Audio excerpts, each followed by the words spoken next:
नमस्कार दोस्तों, तहलका न्यूज़ 24 में आपका स्वागत है। नमस्कार, मैं मुकेश शेखावत। दोस्तों, आपको बताना चाहूंगा मैं पूछा फिलहाल काम नहीं होता। हम महंगा करके मैं थोड़ा सा तकनीक आई है एग्रीकल्चर में ड्रोन की। ड्रोन आपने देखे हैं, ब्याह शादियों में जाते हो तो आपके सबकी फोटोग्राफी होती है ना, हाँ फोटो वाले देखे हैं ना। और एक आर्मी के पास होते हैं, अभी आप न्यूज़ वगैरह सुनते होंगे तो यूक्रेन और रशिया के बारे में ड्रोन ने ये कर दिया, ड्रोन ने वो कर दिया। यानी कि ऐसी मशीन है या ऐसा एयरक्राफ्ट है जिसमें आदमी नहीं बैठता, ऑटोमेटिक वो हमारे रिमोट कंट्रोल से नीचे से चलता है। तो उस तकनीक का कृषि में अब उपयोग होने लगे। विदेशों में तो पहले ही हो रहा था। विदेशों में इसलिए हो रहा था कि जो भी ये देश है वहाँ पे जनसंख्या कम है और एरिया ज़्यादा है। अपने उल्टा है, एरिया कम है, जनसंख्या विस्फोट है। अब तो चाइना को भी पीछे छोड़ गए ना, फट रहे हो गए। तो अपने यहाँ जनसंख्या कम, तो अपने अब क्या है कि अगर एक किसान भाई स्प्रे करने जाता है उसको 3-4 घंटे लग जाते हैं। और कितना लीटर पानी चाहिए, अगर वो 1 किले में करता है तो लगभग 150 से 200 लीटर इतना पानी लगा देता है ना। अब ये जो तकनीक है ये किसान का पानी भी बचाएगी। यानी कि इसका जो टैंक है वो सिर्फ 10 लीटर का है। यानी कि आप जहाँ 150 या 200 लीटर पानी लगाते थे, अब आपका 10 लीटर में काम चलेगा। 10 लीटर पानी में आप 1 किले की स्प्रे करते हो और मात्र आपके 10 से 15 मिनट लगेंगे। इसमें कुछ गवर्नमेंट ने तो शुरू कर दिया है, कृषि विज्ञान केंद्र में हमारे पास आ भी है। हम उसको इस बार गांव-गांव में जाके डेमोन्स्ट्रेशन भी करेंगे, भाई लोगों को जागरूक भी करेंगे, दिखाएंगे भी। लेकिन इसमें कुछ खामियां हैं, आप आम आदमी इसको चला नहीं सकता। ये एक बहुत बड़ी खामी है कि आपने खरीद लिया या 8-10 लाख रुपए का आता है तो इतना गांव में 1 न 2 आदमी समर्थ मिल जाते हैं जो खरीद लाएंगे। लेकिन उसको चलाने के लिए एक बाकायदा जो एविएशन डिपार्टमेंट है, जो उड़ान वाला डिपार्टमेंट है, उनसे लाइसेंस लेना पड़ता है। उसके लिए एक ट्रेनिंग करनी पड़ती है। हो सकता है 1-2 साल में तो आम बात हो जाए कि आपके गांव में 5-10 ही ड्रोन आ जाए या दाएं बाएं आ जाए, तो इससे आपके पानी की भी बचत होगी, समय की भी बचत होगी। अब फिलहाल ये जो ड्रोन का जो इस्तेमाल है ये हो रहा है सिर्फ पोषक तत्वों की स्प्रे करने के लिए। जैसे कपास आपकी बड़ी हो जाती है, आपका हाथ नहीं पहुंच पाता, बाजरा आपका बड़ा हो जाता है, आप ऊपर अगर कोई बीमारी वगैरह आ गई या कुछ आपने स्प्रे करना है तो आप नहीं कर पाते हो, छोड़ देते हो, तो किसान का नुकसान होता है। तो ये एक तकनीक है। मैं आज इसलिए आया था कि भाई आप लोगों से रूबरू हो और आपको थोड़ी सी जानकारी दें।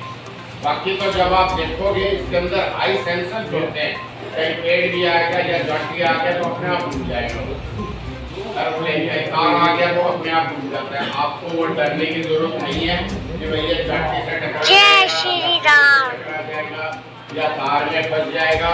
आपने एक बार 10 लीटर पानी में घोल बनाना है और उसको उड़ा देना है और वो 15 मिनट में आपके पूरे 1 एकड़ का स्प्रे कर देगा।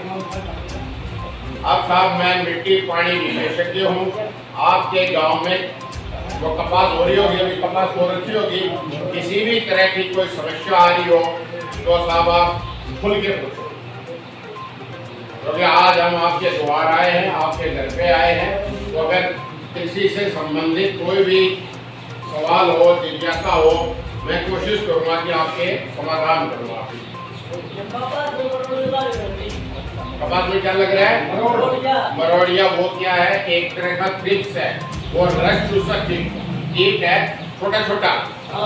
वो छोटा कीट है, वो रस चूसेगा एक तरह से। हम उसको अंग्रेजी में क्लोरोफिल बोलते हैं। और दूसरी का जब अंदर से रस निकल जाएगा तो चीज मुरझा जाएगी ना, तो इस तरह का बनता है। उसके लिए आप रोगोर नाम की दवाई या मेलाथियन, और कोई ऑर्गेनिक कर रहा है तो वो नीमीसाइड, नीम की बनी हुई दवाई मार्केट में वो ले आए और उनका स्प्रे करें, ये कंट्रोल हो जाएगा। सफेद मक्खी अब नहीं आएगी। और साहब हाँ हाँ कर दो, क्योंकि नीम केमिकल रहित है, केमिकल नहीं है, कुदरती है। क्योंकि एक नीम के पेड़ में लगभग 300 से ज्यादा एल्कलॉइड जो होते हैं, अलग अलग तरह के मतलब काम करने के उसके अंदर गुण हैं। शुगर में भी हम ले लेते हैं, खाद बिजली में भी लेते हैं, कीड़ों को मारने में भी लेते हैं। तो नीम एक हमारे पुराने टाइम से ही आप ये मानो कि नीम एक बहु उपयोगी है। और साहब कोई समस्या आ रही हो?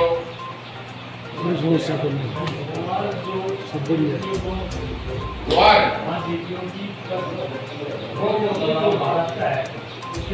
देखो साहब ऐसा है, गुआर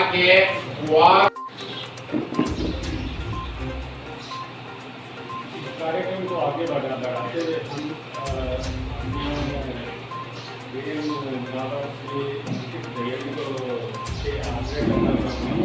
वो भी हमें आज इस BNT प्रोग्राम में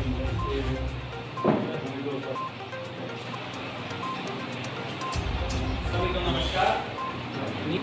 कम लोगों को पता है, नाबार्ड रिजर्व बैंक का एक डिपार्टमेंट होता था जिसे अलग से संवैधानिक दर्जा दिया गया और एक संस्था बनाई गई। उस संस्था का काम था कृषि और ग्रामीण क्षेत्र में जितने लोग हैं उनकी भलाई की जाए। भलाई करने के अलग अलग तरीके होते हैं, हर 1-2 साल में नए तरीके होते हैं। तो उसे देख के सारे पार्टनर्स को साथ लेके आए। आज हमारे साथ चौधरी चरण सिंह विश्वविद्यालय से, केवीके से सीनियर साइंटिस्ट आए हैं, PNB से डॉक्टर विजय सिंह साहब आए हैं, डिस्ट्रिक्ट एग्रीकल्चर ऑफिसर डाबला साहब आए हैं। तो ये सब आपकी सहूलियत के लिए आए हैं। अभी विजय सिंह जी ने बात करी, हमारा ये RCT केंद्र है जो 64 तरह की तकनीकों पे आपको प्रशिक्षण देता है। वहाँ पे भी आपको अगर कंफर्टेबल नहीं हो, आपके गांव में करवा देंगे। इससे बड़ी असुविधा कहीं मिलती है? आपको आपके घर पे आके बताया जा रहा है क्या करना है। दूसरी चीज ये है, आज का हमारा प्रोग्राम था मोटे अनाज के लिए। इस गांव में 2 सबसे ज्यादा उगाने वाली फसल कौन कौन सी है? पहली गेहूं और बाजरा। किसमें कम काट डलता है और कीटनाशक किसमें कम है? बाजरे में। तो साफ सुथरा अनाज कौन सा है? हेल्दी कौन सा है? बाजरा है। अब जब आपके पास साफ सुथरा अनाज भी है तो आपको बेचना आना चाहिए। बेचने के लिए मैडम ने बताया कि आप उसी चीज में मत रहो, सिर्फ बाजरे का खिचड़ा या खिचड़ी या सिर्फ रोटी बनाओगे तो बच्चे नहीं खाएंगे। बच्चों के तरीके से उसे बेचना भी सीखो। उसके बिस्किट बना दो, नमकीन बना दो, चीजें बिकती हैं। शहरों के अंदर यहाँ से 100 किलोमीटर दूर दिल्ली उड़ जाओ, अगर देखोगे ना, लोग घूमते रह जाते हैं, बाजरा नहीं मिलता। लोग ऐसे हैं 300 रुपए किलो बेच देते हैं बाजरे को। तो जब आप इतना दिल्ली के नजदीक हो, आपके पास संसाधन हैं, जमीन है, आप अच्छा काम कर रहे हो, तो साथ जुड़ो और आगे बढ़ो। ठीक है? ये साल इंटरनेशनल ईयर ऑफ मिलेट्स है, मोटे अनाज का साल पूरे विश्व भर में मनाया जा रहा है। सरकार ने कह रखा है भाई कोई भी प्रोग्राम करो, मैडम ने बताया आपको मोटे अनाज की चीजें होनी चाहिए, चाहे लड्डू हो जाए, चाहे नमकीन हो जाए, कैसे भी। क्योंकि जो उगा रहा है उसी को नहीं पता कि इससे क्या क्या बन सकता है, तो खरीदने वाले को कैसे पता लगेगा। तो इन चीजों में आप साथ जुड़े हो। बाजरा तो आप पहले से ही उगा रहे हो, पर उसके अंदर वैल्यू एडिशन करना सीखो।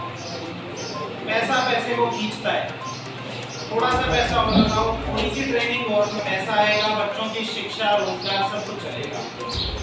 ठीक है? और कोई भी परेशानी हो, लॉर्ड कृष्णा वाले हैं, मैडम हैं, DO साहब हैं, NDM साहब हैं, साइंटिस्ट साहब हैं, मैं हूँ। बिना संकोच के किसी को भी संपर्क में आओ, चीजें पूछो और आगे बढ़ो।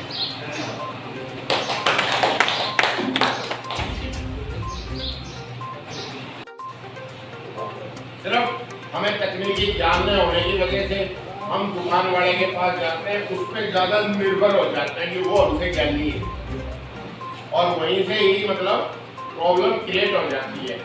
वो आपको और स्प्रे दे देगा, इसकी स्प्रे कर ले, आपके जेब का खर्चा वो एक तरीके से बढ़ा देता है। तो आपने सिर्फ 10-15 रुपए लगाने, बीज उपचार करो और काफी हद तक आप इन बीमारियों को रोको। देखता है कीड़े के मरने के कई वो है, 3 तरीके हैं। या तो उसकी सांस घुटे, भाई आदमी कैसे मरेगा, या उसके खाल पे कुछ ऐसा पड़े कि वो जड़े खाल से मरे, या उसके सिस्टम के अंदर कुछ जाए वो पीले खाले, है ना। तो जब दारू जब उसका स्प्रे करते हैं कीड़ों पे, तो वो दारू से उसको बांस आती है, कीड़े को अजीब सी बांस आती है, तो थोड़ी देर के लिए उड़ जाता है, मरता नहीं है, वो फिर आएगा। और हम ये जो दवाई देते हैं, ये क्या करते हैं कि पौधे के पत्तों पे पड़ी, पौधा इसको अपने अंदर ले लेता है, सिस्टम में ले गया, कीड़ा उसको चूसने आएगा, तो कीड़े के सिस्टम में चलेगी, कीड़े के सिस्टम में चलेगी तो मर जाएगा थोड़ी बहुत देर में। इसका तरीका ये है। तो आप जो ये दारू का सप्लाई करते हो, किसान खुश हो लेता है क्योंकि कौवा तो वो मार लेता है।